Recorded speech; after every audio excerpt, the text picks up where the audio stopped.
بالحق بالقاسم وعليه الطيبين الطاهرين المعصومين المجتبين. أما بعد فقد قال الله سبحانه وتعالى في كتابه المبين. بسم الله الرحمن الرحيم. قل إن كنتم تحبون الله فاتبعوني يحببكم الله ويغفر لكم ذنوبكم والله غفور رحيم. قل أطيعوا الله والرسول وإن تولوا فإن الله لا يحب الكافرين. صلوات.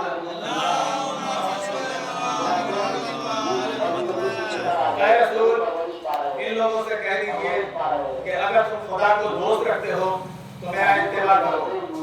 خدا بھی تم کو دوست رکھے گا اور تم کو تمہارے گناہ بخش دے گا، اس لیے کہ خدا بڑا بخشنے والا مہربان ہے. اے رسول کہہ دیجئے کہ خدا اور رسول کی اطاعت کرو. پھر اگر یہ لوگ اس سے سرداری کریں تو سمجھ لیں کہ خدا کافروں کو دوست نہیں رکھتا. اسلام اطاعت رسول کا نام ہے. اسلام کلمہ پڑھنے کا نام نہیں ہے. کلمہ پڑھ کر انسان مسلمان تو ہو جاتا ہے لیکن ضروری نہیں ہے کہ مومن بھی ہو. قرآن میں ارشاد ہوا اے میرے حبیب یہ اس وقت تک مومن نہیں ہو سکتے جب تک اپنے معاملات میں تجھے حکم نہ بنا لیں. اور مومن نہیں ہو سکتے یہ مسلمان مومن نہیں ہو سکتے. معلوم یہ ہوا مسلمان ہونا اور بات ہے، مومن ہونا اور بات ہے. جو اسلام لائے اسے مسلمان کہتے ہیں، جو ایمان لائے اسے مومن کہتے ہیں. سبحان اللہ.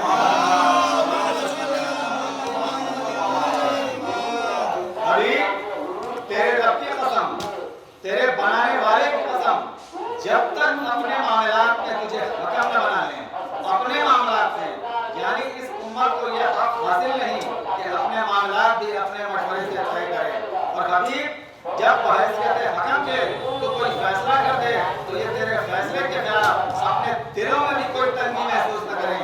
یعنی تیرے فیصلے کے خلاف زبان پر اعتراض آ جانا تو بڑی بات ہے، اگر دل میں بھی یہ خیال آیا کہ پیغمبر نے ایسا کیوں کیا، یہ اعلان کیوں کیا، یہ اعلان رسالت کیوں کیا، یہ دعوت کیوں دی، یہ جنگ کیوں کی، یہ علم کیوں دیا، یہ علم کیوں لیا، یہ کاغذ کیوں مانگا، یہ قلم کیوں طلب کیا، یہ بیٹی کی تعظیم کے لیے کیوں اٹھے، یہ کسی کو کاندھے پر کیوں بٹھایا، یہ کسی کو مولا کیوں بنایا. سوال بھیجے محمد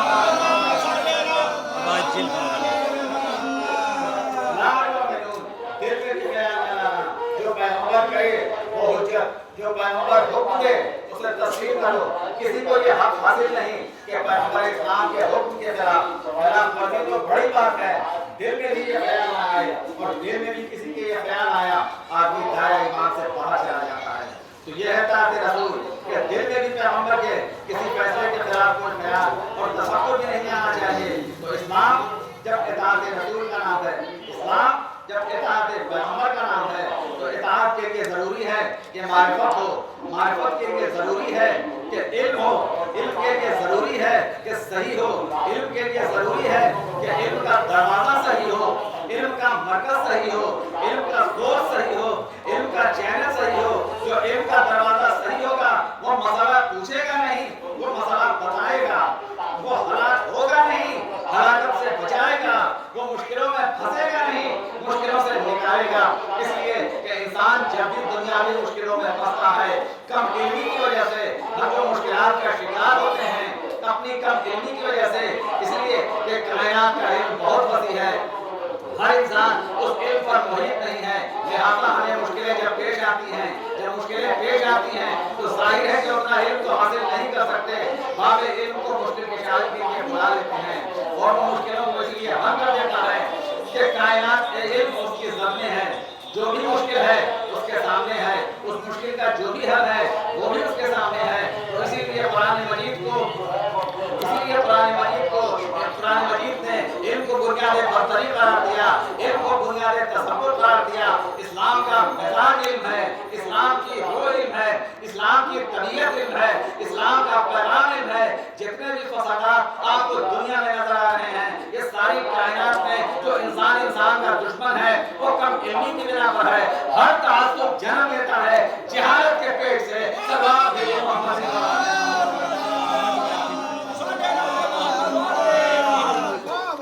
ہر تعصب جنم لیتا ہے جہالت کی کوکھ سے، ہر امتحان جنم لیتا ہے جہالت جہالت کے بدل سے، ہر تشدد جنم لیتا ہے جہالت کے قبیلے سے۔ جہالت بنیاد ہے تمام برائیوں کی، اور جہالت اس لیے ظالم ہے کہ دنیا ابھی تک پہچان نہیں سکی کہ ابو جہل کون ہے۔ ابو جہل مکے مدینے کے کسی ایک شخص کا نام نہیں ہے، ابو جہل ایک کردار کا نام ہے۔ اور یاد رکھو کوئی بھی کردار اس وقت تک سمجھ میں نہیں آ سکتا جب تک کہ مثبت کردار سامنے ابھر کر نہ ہو۔ دنیا مختلف مزاجوں کے ابو جہلوں کی زد میں ہے، لہذا ساری دنیا کا نظام کروٹ نظر آ رہا ہے۔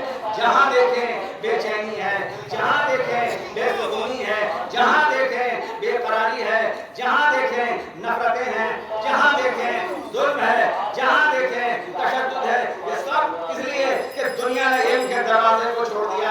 علم کا دروازہ گیا تو معرفت گئی، معرفت گئی تو اطاعت رسول گئی، اطاعت رسول گئی تو دائرہ ایمان سے باہر ہو گئے۔ رونا تو اسی بات کا ہے کہ دنیا نے کافروں کو مسلمان ہوتے تو دیکھا ہے، مسلمان کو کافر ہوتے ہوئے نہیں دیکھا ہے۔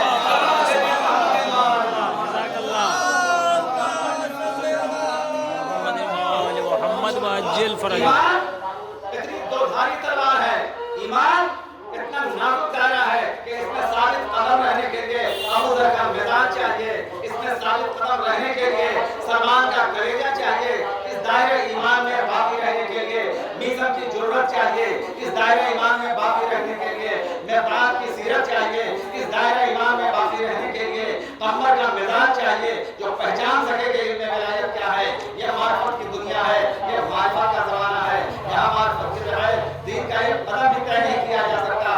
دنیا کو آپ بغیر معرفت کے بھی حاصل کر سکتے ہیں، لیکن دین، ایمان، مذہب، آخرت یہ معرفت کے بغیر حاصل نہیں کر سکتے۔ اور آل محمد کا دروازہ معرفت رسول کا واحد دروازہ ہے۔ سلوات بھیجیں محمد یہ دروازہ اتنا بڑا معرفت کا دروازہ ہے کہ ان کے گھر میں جو کنیزیں بن کے آئیں وہ ماں کہلائیں۔ معرفت رسول کی منزل اس دروازے کی یہ ہے کہ ان کے گھر میں جو کنیز بن کے آئی وہ معصومین کی ماں کہلائیں۔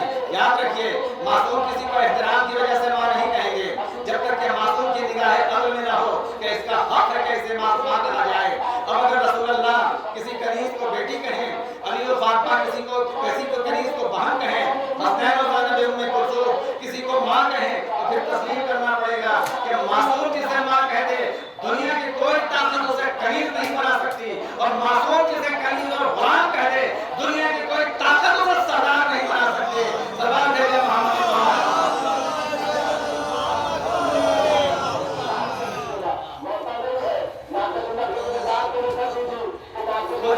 معلوم ہوا چاہے دنیا کی معصوم جسے کنیز اور غلام کہہ دے دنیا کے کوئی طاقت اسے سردار نہیں بنا سکتی، چاہے دنیا کی بیساکھیاں اسے کتنے ہی اقتدار عطا کر دیں، چاہے پروپیگنڈے کی ایجنسیاں اس کے کتنے ہی فضائل بیان کر دیں۔ جسے معصوم نے غلام کہہ دیا تو غلام ہے، دین میں بھی دنیا میں بھی۔ آپ کو اگر غلاموں کی غلامی کرنی ہے تو یہ آپ کا مقدر ہے۔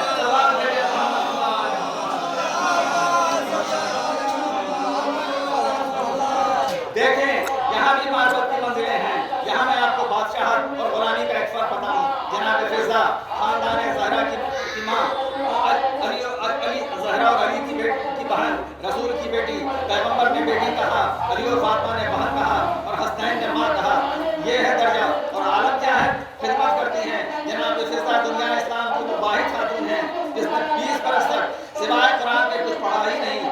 جو بھی گفتگو کی، عام گفتگو بھی کی ہے تو وہ قرآن کی آیت سے کی ہے، اپنا جملہ استعمال ہی نہیں کیا 20 سال تک۔ اندازہ کریں، حالانکہ باضابطہ جناب فاطمہ سے قرآن نہیں پڑھا، مجسم قرآن کو گود میں کھلاتی تھی۔ معرفت کی منزلیں دیکھیے۔ آئے جناب قمر بھی غلام، فضا بھی کنیز۔ تاریخی اعتبار سے قمر غلام، فضا کنیز۔ قمر آئے، دروازے پر آ کر دخل الباب کیا، در فاطمہ زہرا پر۔ دروازے پر جناب فضا پہنچی۔ قمر نے کہا فضا میرا مولا کہاں ہے؟ فضا میرا مولا کہاں ہے؟ فضا بے نیازی سے کہتی ہے کہ اس وقت میرا مولا چوتھے آسمان پر فرشتوں میں رزق تقسیم کر رہا ہے۔ قمر کو یقین آ گیا، واپس پلٹ آئے۔ در مسجد پر جب آئے تو دیکھا کہ علی فقیروں میں روٹیاں بانٹ رہے تھے۔ فضا نے کیا کہا تھا؟ چوتھے آسمان پر فرشتوں میں رزق تقسیم کر رہے ہیں۔ علی در مسجد پر روٹیاں بانٹ رہے تھے فقیروں میں۔ قمر کو ایک مرتبہ موقع ہاتھ آیا کہ آج میں مولا سے کہوں گا، مولا آپ نے اپنی کنیزی میں فضا کو بہت سا چڑھا لیا ہے، اب تو وہ امور امامت میں بھی مداخلت کرنے لگی ہے، तो वो जमीन पर बैठकर आसमानों के पता देने लगी है। जब अली फारिग हुए रोटियां तकसीम करके, हाथों को जोड़कर कहता है, मौला एक शिकायत है फिजा की। कहा क्या हुआ? कहा मैं दरवाजे पर गया और जाकर पूछा मेरा मौला कहाँ है। फिजा कहने लगी, मौला मेरा चौथे आसमान पर फरिश्तों में रिज़्क़ तकसीम कर रहा है। अली ने कंबर को गौर से देखा, मुतबस्सिम होकर देखा, मुस्कुराकर फरमाते हैं, कंबर क्या तुझे शक है? और पर लरस कर कह रहे, मौला मेरी क्या बयान, मैं आपका गुलाम हूँ, मैं और शक करूँ? मैं तो हालात को देखकर कह रहा था कि फिजा ने कहा आप चौथे आसमान पर हैं, आप तो मुझे तेरे मस्जिद पर रोटियां तकसीम करते हुए नजर आ रहे हैं, तो मस्जिद का दरवाजा चौथा आसमान कैसे बन गया? अली ने मुस्कुराकर कंबर की आंखों पर एजाज़ इमामत का हाथ फेरा, आसमान के पर्दे हटे, कहा आसमान की तरफ देख। तो कंबर मुस्कुराकर कहता है, मौला पहले आसमान पर आप फरिश्तों से मुसाफा कर रहे हैं, दूसरे आसमान पर आप अंबिया से बातचीत कर रहे हैं, तीसरे आसमान पर आप फरिश्तों में रिज़्क़ तकसीम कर रहे हैं, चौथे आसमान पर आप ईसा को हिदायतें दे रहे हैं, पांचवें आसमान पर आप अमूर मशीयत अंजाम दे रहे हैं, छठे आसमान पर आप हौज़ कौसर की खबरें ले रहे हैं, सातवें आसमान पर आप लौहे महफूज़ की खबरें ले रहे हैं। मौला सातों आसमान पर जहाँ देखता हूँ अली अली अली अली नजर आ रहा है। तो जवाब आया कि कंबर बस आज के बाद एक बात का ख्याल रखना, गुलाम तू भी है, गुलाम फिजा भी है, मगर फिजा से मुकाबले की कोशिश न करना, इसलिए कि तू ड्योढ़ी का बाहर का गुलाम है, वो घर के अंदर की करीब है। सलाम दे दे मोहम्मद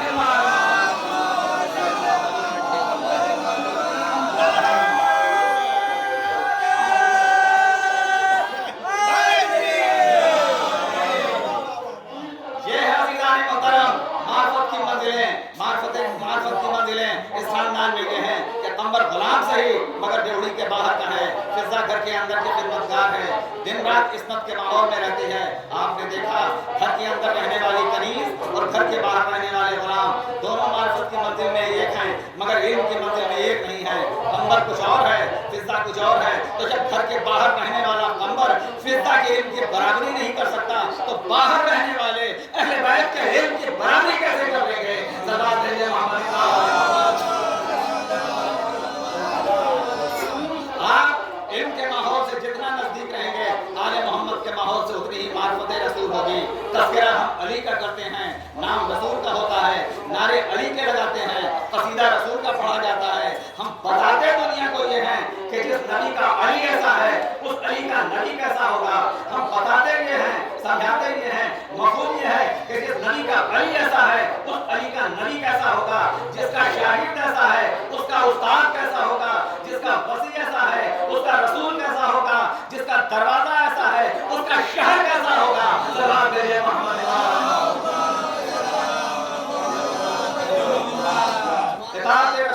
इताअत रसूल ये है कि जो रसूल फैसला करते, खुदा की कसम कौन सा ऐसा फैसला है जो रसूल अल्लाह ने मुसलमानों के साथ इंसाफ की मंजिल पर नहीं किया और हर अदब पर फर्ज फरमाया है पैगंबर इस्लाम ने। इताअत रसूल का मफहूम ये है कि जो पैगंबर दे उसे ले लो, चाहे नजरिया दे, चाहे हुक्म दे, चाहे इल्म दे, चाहे आयत दे, चाहे रवायत दे, चाहे अदल दे, चाहे तौहीद दे, चाहे नबूवत दे, चाहे विलायत दे, चाहे गदीर के मेंबर से मौला दे, उसे ले लो। जिससे मना करे उससे रुक जाओ। चाहे तलवार दे, चाहे इल्म दे, ले लो, इल्म ले, दे दो। ये है इताअत रसूल। जो पैगंबर दे वो ले लो, अलम दे, अलम ले, दे दो। पैगंबर भेजे जाओ, पैगंबर बुलाए आओ, जब पैगंबर कहे कि जाओ तो आओ नहीं। ये है इताअत रसूल। जब पैगंबर रसूल ने ये कहा तो 40वें दिन पैगंबर ने कहा, कल अलम अता करूंगा मर्द को जो करार होगा, गैर फरार होगा, महबूब खुदा होगा, मुहिब्ब रसूल होगा, महबूब रसूल होगा। कलम उसे अता करूंगा। कल अलम अली को अता कर दिया गया। अली ने अलम हाथ पर लेते ही 10 ने नबूवत पर बोसा दिया। अरब से गर्दन झुकाकर कहता है, मेरे आका कब तक लड़ूं? ये इताअत रसूल है। ये नहीं पूछना अली को कि कैसे लड़ूं, कब लड़ूं, किस तरह लड़ूं, कल क्या हुआ था, परसों क्या हुआ था, क्यों गए थे, क्यों वापस आए, वजह क्या थी, अब तक पता क्यों नहीं हुआ, ये इतना सा किला था, क्या मुसीबत है? कुछ नहीं। इताअत रसूल के खिलाफ वर्जी हो जाएगी अगर ये पूछ ले। बस इतना पूछा है, या रसूल अल्लाह कब तक लड़ूं? रसूल भी बड़े इत्मीनान से कह रहे हैं, जब तक फतह ना हो, भाई हो तो ऐसा, एतमाद हो तो ऐसा। अब अली चलने लगे। दस्त नबूवत को बोसा देकर तो कहते जाते हैं, या बोसा देकर तो जाते रहिए। रसूल ने एक जुमला कहा, या अली जाओ, खुदा हाफिज, हमारी दुआ तुम्हारे पीछे पीछे आ रही है। अली जाओ मैदान में, हमारी दुआ दुआए रसालत तुम्हारे पीछे पीछे आ रही है। अब अली आगे आगे, दुआ पीछे पीछे। दुनिया में कहीं भी ये जुमला ऐसे नहीं कहा जाता, छोटों या अजीजों को रुखसत करते वक्त ये नहीं कहा जाता कि अच्छा खुदा हाफिज, हमारी दुआ भी पीछे पीछे आ रही है। हमेशा ये कहा जाता है भाई ये हमारी दुआ तुम्हारे साथ है, दुआएं साथ होती हैं, पीछे नहीं होती। मगर रसूल ने कह दिया और कहा है तो बहुत कहा है। हमारा ईमान है कि किसी ने आज तक इस तरह का जुमला ही नहीं कहा, ये नहीं कहा पैगंबर ने कि अली खुदा हाफिज मेरी दुआ तुम्हारे साथ साथ है। नहीं, इसलिए कि पैगंबर इस्लाम हाल के आईने में मुस्तकबिल के ऐसे साजिद मुआरिफों की सूरतें भी देख रहा था जो कह रहे थे कौन सा तीर मार लिया अगर अली ने खैबर फतह कर लिया। पैगंबर की दुआ तो साथ साथ थी, पैगंबर की दुआ दुनिया का मोहर लिख देता, कैसे पता न होता। आखिर में इसमें अली का कमाल क्या है, तो दुआए रसालत तो अली के साथ थी, अली को तो फतह करना ही थी। पैगंबर ने कहा साथ साथ नहीं, अली को तो फतह करना ही था। पैगंबर ने कहा साथ साथ नहीं, अली आगे तुम जाओ, दुआ हमारी पीछे है, हमला तुम करोगे, पहले हमला करोगे फिर दुआ असर करेगी। अब मुझे कहने दीजिए, मैं कुर्बान हो जाऊं आमिना के चांद फरपुर रसूल अहमद मुस्तफा, मेरे रसूल तेरी अज़मत पर मैं कुर्बान कि आज के दिन तूने ये जुमला कह करके अली तुम जाओ, हमारी दुआ तुम्हारे पीछे पीछे आ रही है। क़यामत तक सब लोगों के पैरों में जंजीरें डाल दी कि आए दुनिया वालों, अब जो भी जहां भी जब भी जिस दौर में भी अली से आगे जाएगा, अली का कुछ नहीं बिगाड़ेगा, दुआए नबी से महरूम हो जाएगा।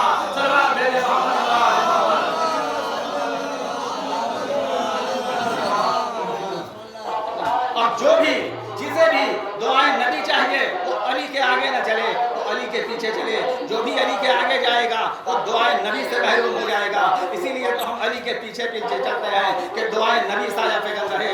इताअत रसूल का मफ़हूम, अली जाओ, खैबर का फतह करना अली के लिए बहुत आसान था, ये कोई मसला नहीं है। अज़ीज़ान मोहतरम, मुझे एक जुमला आपकी खिदमत में अर्ज़ करना है, जो इताअत रसूल में सरशार हो वो होता कैसा है।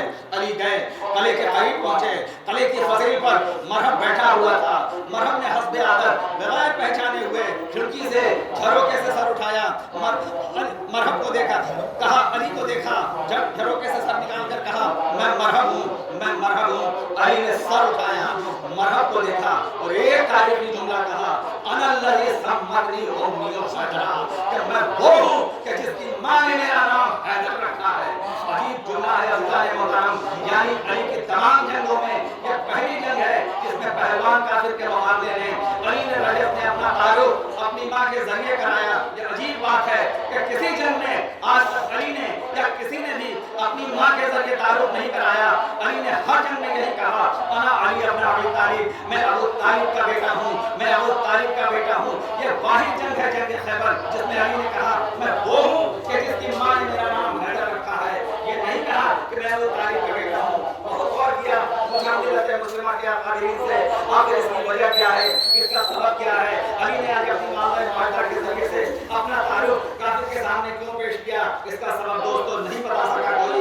आखिर दुआ की मुश्किल कुशा से मौला तो खुद बता दे, मौला तो सेहरों को रिज़्क़ देता है, मौला भिखारी को हम दे रही करते हैं। जब कोई वजह नहीं बताती या कोई किताब नहीं बताती, कोई सबब नहीं बताता कि तूने जंग खैबर में अपना तारुफ काफिर के सामने अपनी माँ के जरिए से क्यों कराया, अपने बाप का नाम क्यों नहीं लिया, तो जवाब यही आएगा कि तुम अगर तारीख का मुताबिया करते, तसव्वुर करते, तो तुम्हें बसीरत अली का पता चल जाता।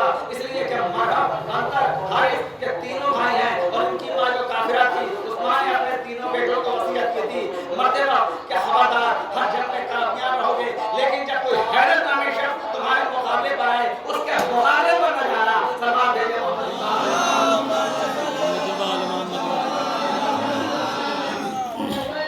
पैगाम ये दिया, मरहब अंतर हारिस ये वो है जिनकी माँ ने, इनकी माँ बड़ी रहबा थी, इल्म मुस्तक़बिल से वाकिफ, इल्म नजूम से, उसने पहले ही खबर दे दी थी बेटा सबसे लड़ना, अली से न लड़ना, काफिरों की माँ है, मगर अपने बेटों को हैदर के मुकाबले पर आने से मना कर रही है। चाहे बेटों की मोहब्बत पे सही, लेकिन मना तो कर रही है, इसलिए कि काफिरा सही, बेटों की माँ तो है, जानती तो है कि बेटे की मोहब्बत क्या है, पता तो है, माँ की ममता तो अपनी जगह है, उस दर्जे मोहब्बत मादरी से वाकिफ तो है। कहा हैदर के मुकाबले पर जाने की कोशिश न करना, शिकस्त खाओगे। अल्लाह रे बसीरत इमाम, अल्लाह रे तसव्वुर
بھی حق، بستر پر ہے تب بھی حق، گھر میں ہے تب بھی حق، مسجد میں ہے تب بھی حق، تخت پر ہے تب بھی حق، بوریے پر ہے تب بھی حق، دوش رسول پر ہے تب بھی حق، چپ رہے تب بھی حق، بول اٹھے تب بھی حق، کسی کو قتل کرے تب بھی حق، کسی سے جنگ کرے تب بھی حق، دوش نبی پر آئے تب بھی حق، اظہار علم کرے تب بھی حق، رسول کے جنازے میں شرکت کرے تب بھی حق، کسی کو آنے دے تب بھی حق، کسی کو نہ آنے دے تب بھی حق، صلوات ہے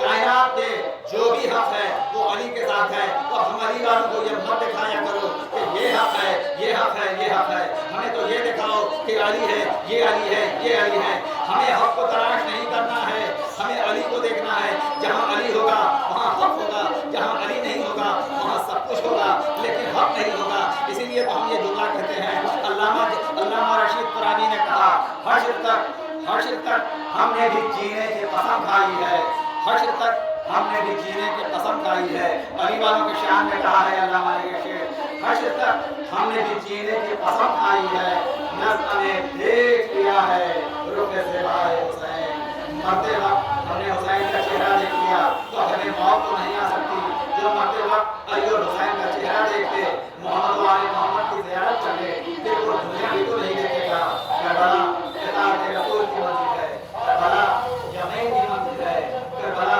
شہادت کی منزل ہے، کیا گیا کسی کا اجڑ گیا بطول کا گھر، کیا گیا کسی کا چھن گئی بطول کی بیٹیوں کی چادر، کیا گیا کسی کا جل گیا بیمار کا بستر، کیا گیا کسی کا پانی سجدہ سجاد کے زنجیریں، کیا گیا کسی کا زخمی ہو گئے سکینہ کے کام، کیا گیا کسی کا اجڑ گئی زینب کی گود، کیا گیا کسی کا چھن گیا علی اصغر کا گلا، اصغر وہ کمسن بچہ جس کے خون کے ایک قطرے کا وزن آسمان اور زمین نہیں اٹھا سکے، آسمان نے کہا اگر یہ خون راہ آسمان کی طرف چلا گیا تو حسین کبھی بارش نہیں ہوگی، زمین نے کہا کبھی فصل پیدا نہیں ہوگی، پوری کائنات کو کھانا پانی مل رہا ہے، یہ علی اصغر کا صدقہ ہے، ایک ہندو رائٹر کہتا ہے مجھے یزیدی فوج میں تو کوئی انسان لگتا ہی نہیں تھا، اس لیے کہ اکبر کے برچھی لگی میں غم نہ کرتا، عباس کے بازو کٹے میں غم نہ کرتا، قاسم کا لاشا پامال ہوا میں غم نہ کرتا، اور محمد خون میں نہا گئے میں غم نہ کرتا، مگر کیا کروں راتوں کو اٹھ کر روتا ہوں جب مجھے خیال آتا ہے کہ کربلا میں وہ کیسے بھیڑیے تھے جنہوں نے 6 مہینے کے بچے کو اتنا وزنی تیر مارا جسے یہ بھی پتا نہیں تھا کہ تیر کھا کر ہنسنا ہے یا رونا ہے، کربلا ہمارا عقیدہ ہے، حسین تو سارا جہاد کربلا میں کر گئے، کربلا میں مرنا آسان تھا، جینا بہت مشکل تھا، اسی لیے حسین نے اپنے جہاد کا انداز بتا ہے، اپنے آباء و اجداد سے ہٹ کر جہاد کیا ہے، پیغمبر اسلام کی سیرت یہ تھی وہ پہلے اپنوں کو میدان میں بھیجتے تھے، علی کی سیرت یہ تھی علی خود میدان میں جاتے تھے لیکن حسین خود میدان میں نہیں گئے، پہلے انصار کو بھیجا پھر عزیزوں کو بھیجا، کیوں؟ اس لیے کہ کربلا میں مرنا آسان تھا، جینا بہت مشکل تھا، اکبر تم ابھی رکو پہلے حبیب کو جانے دو، ان کی مشکل آسان ہو جائے، تم جتنی پیاس کی شدت برداشت کر سکتے ہو کرو، زندہ رہ کر کرو، عباس پہلے سعید جون ابو سمامہ کو جانے دو، وہب کلبی کو جانے دو، تم رکو، اس لیے انصار کو پہلے بھیجا تاکہ ان کی مشکل پہلے آسان ہو جائے، اپنے عزیزوں کو بعد میں بھیجا، تو عزیزوں یہاں تک تو میری منطق تھی، یہاں تک تو میرا فلسفہ تھا، مگر میں کہوں گا مولا یہاں تک تو بات سمجھ میں آ گئی، آگے میرے فلسفے نے دم توڑ دیا، مولا یہ انصار کو تو سب سے پہلے بھیجا، عزیزوں کو سب سے آخر میں بھیجا، لیکن یہ مولا تیری یہ حکمت میری سمجھ میں نہیں آئی کہ علی اصغر کو سب سے آخر میں کیوں بھیجا، مولا علی اصغر کو سب سے آخر میں کیوں بھیجا، تو شاید جواب آئے مسئلہ علی اصغر کی پیاس کا نہیں تھا، مسئلہ میرے صبر کا تھا، میں دکھانا چاہتا تھا، اس لیے کہ جو سب سے قیمتی قربانی ہوتی ہے نا وہ سب سے آخر میں دی جاتی ہے، علی اصغر پر میری کربلا کا دار و مدار تھا، اسی لیے میں سب سے قیمتی قربانی سب سے آخر میں لے کر آیا، یزید کا لشکر سمجھا حسین قرآن خدا کے لیے لے کر آ رہے ہیں، ہاں یزید کا لشکر بالکل صحیح سمجھا تھا، حسین قرآن نہیں تو قرآن کا پارہ تو ضرور لائے تھے، حسین ماں کی گود سے لے کر آئے تھے، ہمارے چھٹے ماں فرماتے ہیں جب علی اصغر کا ذکر آئے تو رویا کرو، اور روتے ہوئے علی اصغر کے مسائل میں روتے ہوئے جناب زہرا سے علی اصغر کا واسطہ دیکھ کر دعا مانگ لو تو دعا ضرور پوری ہوتی ہے، اور جسے بھی جو بھی دعا مانگنا ہے وہ مانگ لے، مگر روئے ایسے جیسے زبان اجڑی ہے، اجڑ گئی ہے بی بی کربلا میں، ساری بیویاں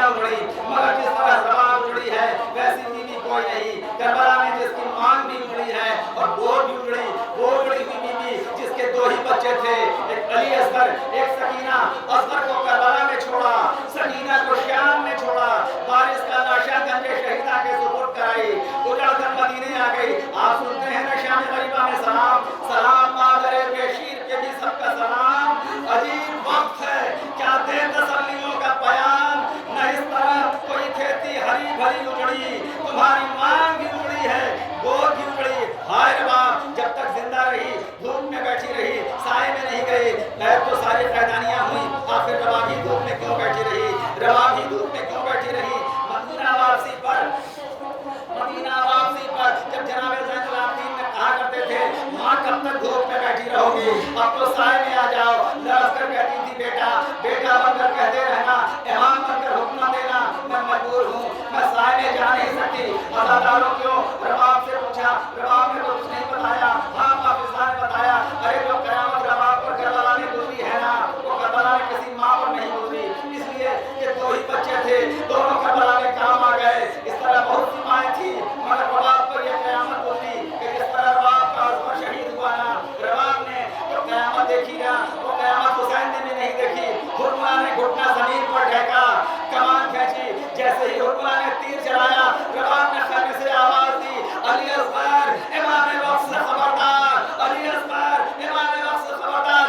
माँ की आवाज़ सुनी, असगर ने बाप के हाथों पर करवट ली, तीर की ज़द पर आए, तीर को गर्दन पर लेकर हुसैन को देखा, बाबा हम अली अकबर से पीछे तो नहीं रहे, बाबा हम अली अकबर से पीछे तो नहीं रहे। रबाब का कलेजा फट गया जब रबाब पर ये दोहरी क़यामत गुजरी। इधर खैमों में आग लगी, उधर से गालियां लुटना शुरू हुई, इधर चादरें छिनी, जले हुए कनात के नीचे सैलानियां बैठी हैं। उमर साहब के लश्कर में शहीदों के सरों का शुमार हुआ, ये अब्बास का सर, ये कासिम का सर, ये मोहम्मद का सर, ये जॉन का सर, ये हुसैन का सर, सारे शहीदों के सरों का शुमार हुआ। उमर साहब कहता है शहीद 72 हुए थे, सर 71 हैं, 72वां सर कहाँ है। किसी सिपाही ने कहा, ओ जालिम उस सर को लेकर क्या करेगा, उस नन्हे से बच्चे की कब्र हुसैन ने करबला में बना दी। बस जुमला सुन ले मेरी माँ बहनें सुने, खुदा तुम्हारी गोदियों को आबाद रखे, खुदा तुम्हारी झोलियों को आबाद रखे, रबाब की उजड़ी गोद का मातम करो, खुदा तुम्हारे बच्चों को सलामत रखे। तुम्हारे साथ मजलूम कहता है कुछ नहीं जानता, असगर की कब्र तलाश करो, कल सर लेकर आओ। अज़ादार पर घोड़े पर सवार हुआ, हाथ में नेज़ा लिया, मकतब में आया। रात के अंधेरे में एक मरतबा फिज़ा ने मकतब की तरफ देखा, उस जालिम ने रात के अंधेरे में, शाम गरीबा के अंधेरे में मकतब में आके नेज़ा मारना शुरू किया। जहाँ ज़मीन नरम देखता वहाँ नेज़ा मार देता। एक मरतबा फिज़ा ने देखा मकतब की तरफ, बार-बार कोई जालिम ज़मीन में नेज़ा मार रहा है। एक मरतबा फिज़ा ने सीने में हाथ मार कर कहा, रबाब तेरे बच्चे की खैर। उजड़ी हुई माँ कलेजा पकड़कर जली हुई कनात के पास आई, मकतब की तरफ देखने लगी, देखा जालिम ज़मीन में नेज़ा मार रहा है। रबाब ने देखा एक मरतबा जो जालिम ने ज़मीन में नेज़ा मारा, तो नेज़े में उलझकर एक नन्हा सा लाशा बाहर आया, एक नन्हा सा लाशा बाहर आया।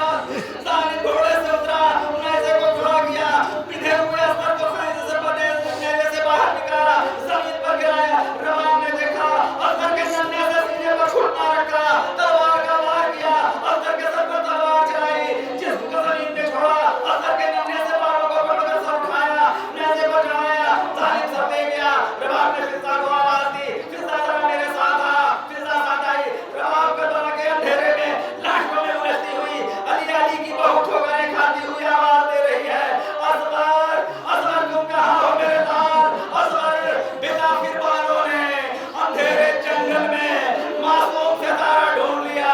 अज़ादारों असगर के लाशे के करीब पहुंची, आगे बढ़ी, अपने बेटे के लाशे को उठाया, असगर के बेसर लाशे को उठाया, सीने से लगाया। औलाद वालों बताओ, बच्चों की माएँ बताएं, जब माँ को बच्चे पर प्यार आता है तो प्यार कहाँ करती है। लेकिन हमारे बाप अली असगर की कटी हुई गर्दन पर अपने लब रख दिए। रबाब ने अली असगर की कटी हुई गर्दन का बोझा लिया। रबाब ने, मेरे बेटे मुझे माफ कर देना, मैं तुझे बचा न सकी। और असगर के कलेजे से लगाए हुए रबाब करबला के अंधेरे में मकतब में आई, लाशों से गुजरी। अली असगर के लाशे के करीब, अकबर के लाशे के करीब आई, अकबर के दाएं